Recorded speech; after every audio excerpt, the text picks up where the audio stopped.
Next question comes from Daryl on Instagram.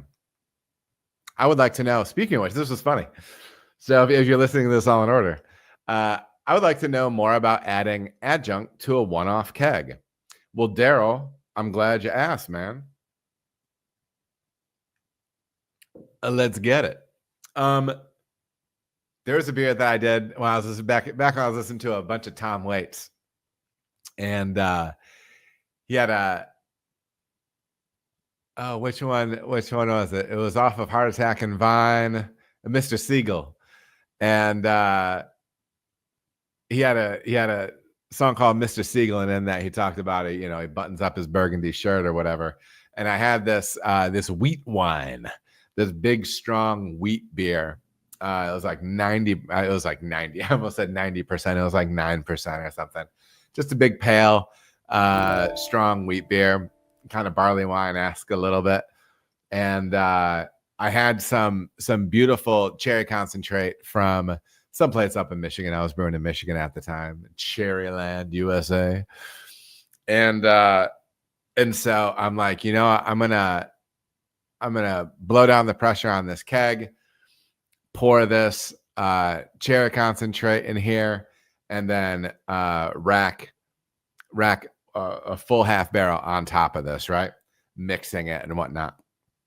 So I did that. I served it the next day. I kept it cold, served it the next day at a festival.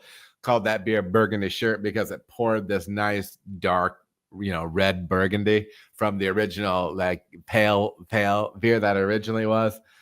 And sometimes in certain beers it had some nice acidity, some big bright fruit. There was definitely sweetness in it as well. And it was just one of those things that worked really well. And so Burgundy Shirt, that's something that I think about because it was one of the few first spiked kegs that I had done.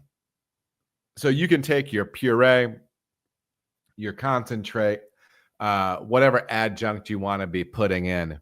And I would recommend you can pull a spear if you need to, but pulling a spear is a pain in the butt.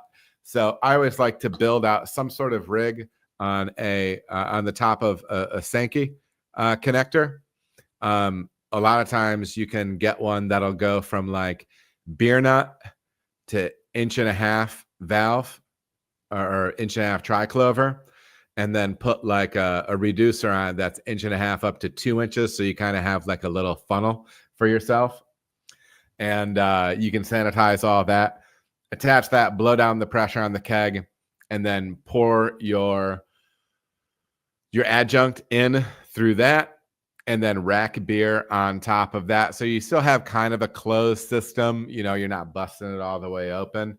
But what I always did was when I would add a liquid adjunct to a keg like that, I would repurge it, and I would do it through the beer out portion. Because remember, the beer that's coming out of a keg is coming out of the bottom of it. And so that's effectively purging through the bottom of the keg, right? So purge to the bottom, maybe repressurize the keg a little bit, shut it down, and then drop, and then push your beer in. So yeah. That's how I dosed up kegs. Make sure to stay clean and sanitary. A clean sanitary keg. Get that adjunct in there if it's in the liquid form by pouring it through kind of a Frankenstein keg rig. You could pull the spear, but that sounds like a pain. Repurge, pressurize, and get that beer transferred in on top of it. Jamie Tripp, what's good, brother? Good to see you in the chat. But Daryl, that is that.